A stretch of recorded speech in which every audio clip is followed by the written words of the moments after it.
आज के वीडियो में हम जुपिटर के एक ऐसे चांद के बारे में बात करेंगे जहां पर बेशुमार पानी मौजूद है। जी हां, मैं बात कर रहा हूं यूरोपा के बारे में, जो कि लगभग पूरी तरह से बर्फ से ढका है और जहां पर बर्फ के नीचे पानी का विशाल सागर मौजूद है। इस वीडियो में हम इस अनूठे चांद पर जीवन की संभावना के बारे में बात करेंगे। तो चलिए, आइए शुरू करते हैं और यूरोपा की दुनिया में एक अद्भुत सफर पर निकलते हैं। हमारे सौरमंडल में कोई अन्य उपग्रह यूरोपा जितना रहस्यमय नहीं है। पहली नजर में यूरोपा बस एक सुनसान बर्फ का गोला ही प्रतीत होता है, लेकिन जो चीज इसे सबसे अलग बनाती है वह है इसकी बर्फीली सतह के नीचे एक विशाल महासागर और संभावित जीवन की उपस्थिति। यूरोपा हमारे सौरमंडल का सबसे बड़ा उपग्रह है, जिसका व्यास लगभग 3100 किलोमीटर है। पृथ्वी के चंद्रमा से थोड़ा छोटा होने के बावजूद यूरोपा की सतह हमारे सौरमंडल में किसी भी ठोस वस्तु की सबसे चिकनी सतह है। इसकी सतह मुख्य रूप से बर्फ से बनी है। केवल थोड़ी सी जमीन ही ऐसी है जहां पर बर्फ मौजूद नहीं है। पृथ्वी और अलग अलग स्पेस मिशन से पता लगा है कि यूरोपा पर बहुत मोटी बर्फ की परत है, जिस पर अनगिनत धारियां और दरारें हैं, जो कि एक जटिल रहस्यमय नेटवर्क बनाती हैं। इसका रंग सतह पर गंधक और अन्य यौगिक क्रियाओं की पतली परत से आता है।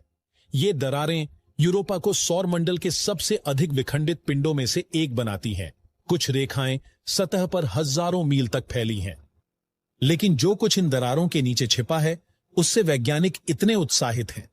1990 के दशक में वॉयेजर और गैलीलियो अंतरिक्ष यानों ने यूरोपा का निकट से अध्ययन किया था, और तब से यह सबूत जुटते गए हैं कि यूरोपा में एक खारे जल का भूगर्भीय महासागर मौजूद है। लेकिन सवाल यह पैदा होता है कि इतने छोटे और ठंडे उपग्रह पर, जो सूरज की गर्मी से इतनी दूर है, तरल जल कैसे मौजूद हो सकता है? यूरोपा के महासागर को गर्म रखने वाला स्रोत बृहस्पति की विशाल गुरुत्वाकर्षण शक्ति से आने वाली टाइडल फोर्स से आता है।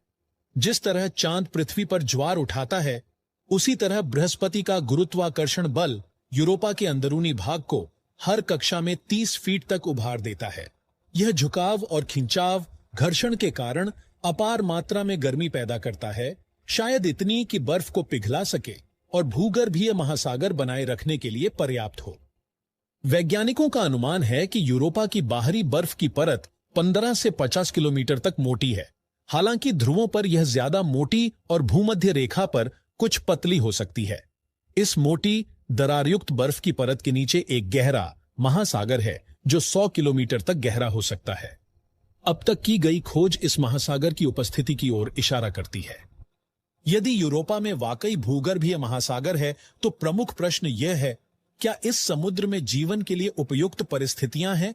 पृथ्वी पर जीवन वहां भी पनपता है जहां पर जीवन के लिए सबसे कठिन परिस्थितियां मौजूद हैं।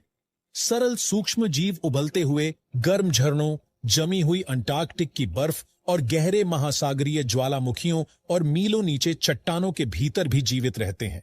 और जहां पानी होता है, जीवन के किसी न किसी रूप में विकसित होने की संभावना होती है। यूरोपा का यह अंडरग्राउंड समंदर सैद्धांतिक रूप से जीवन के लिए आवश्यक मूलभूत घटकों जैसे पानी और महत्वपूर्ण तत्व जैसे carbon, hydrogen, nitrogen, oxygen, phosphorus और गंधक प्रदान कर सकता है। वैज्ञानिकों का मानना है कि ये तत्व यूरोपा के नवजात महासागर में 4 अरब साल पहले इसके गठन के समय ही पहुंच गए थे, और समय के साथ मीटियोर आदि के गिरने और ज्वालामुखी गतिविधियों से भी ऐसा हो सकता है। यूरोपा का भीतरी महासागरीय वातावरण उसकी बर्फीली बाहरी सतह से कहीं अधिक गर्म और स्थिर हो सकता है। समुद्र तल कहीं फ्रीजिंग टेम्परेचर से लेकर लगभग 80 डिग्री सेल्सियस तक गर्म हो सकता है। गर्मी के साथ पोषक तत्व और रासायनिक ऊर्जा ज्वालामुखियों से भी मिल सकती है, जो संभवतः सरल जीवन के लिए उपयुक्त आवास प्रदान करती है। बिना सांस लेने लायक ऑक्सीजन के यूरोपा पर जीवन संभवतः गंधक का उपयोग करता होगा। इसके अलावा यूरोपा का महासागर अंधेरे में डूबा होगा और सूर्य की रोशनी से वंचित होगा, जिसकी वजह से जीवन को ऊर्जा का स्रोत सूर्य के स्थान पर रासायनिक होगा। लेकिन यह कोई सीमा नहीं है।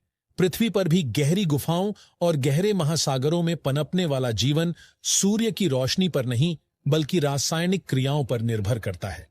इसी तरह भूतापीय ऊष्मा और रासायनिक क्रियाओं से यूरोपा के महासागर में भी संभवतः जीवन फल फूल सकता है। यूरोपा पर जीवन को सबसे बड़ी पर्यावरणीय चुनौती वहां सतह पर पड़ने वाली रेडिएशन है, जो कि मुख्य रूप से बृहस्पति की वजह से पैदा होती है। यह तेज रेडिएशन बृहस्पति के चुंबकीय क्षेत्र में फंसे हुए कणों के कारण और अंतरिक्ष से आने वाले कॉस्मिक रेडिएशन से आती है। यह तेज रेडिएशन लगातार यूरोपा की सतह पर पड़ने से किसी भी तरह के जीवाणुओं को खत्म कर सकती है। हालांकि बाहरी बर्फ की परत अंदर छिपे हुए समुद्र के लिए एक सुरक्षात्मक कवच की तरह काम करती है। यदि यूरोपा में जीवन है तो यह सतह के नीचे के गहरे सुरक्षित क्षेत्रों तक ही सीमित हो सकता है, जहां विकिरण का स्तर कम है। यूरोपा में जीवन की उपस्थिति का पता लगाने के लिए कुछ मिशन प्रस्तावित किए गए हैं, जैसे 12 मील तक की गहराई में बर्फ को पिघलाने के लिए एक प्रोब उतारना या बर्फ के नीचे झांकने के लिए राडार का इस्तेमाल करना। यूरोपा में जीवन की पुष्टि करना हमारे सौर मंडल में जीवन के दूसरे उदाहरण को खोजने के बराबर होगा। यह जीव विज्ञान और जीवन के बारे में हमारी समझ को हमेशा के लिए बदल देगा कि इसका उद्भव ब्रह्मांड भर में कहां-कहां हो सकता है। यदि यूरोपा के भीतरी महासागर में सरल सूक्ष्म जीव भी मिले तो यह मानव इतिहास की सबसे महान खोजों में से एक होगी और ग्रह से परे जीवन के संकेतों की खोज का एक नया युग शुरू करेगी। यूरोपा की कहानी अभी शुरू हुई है।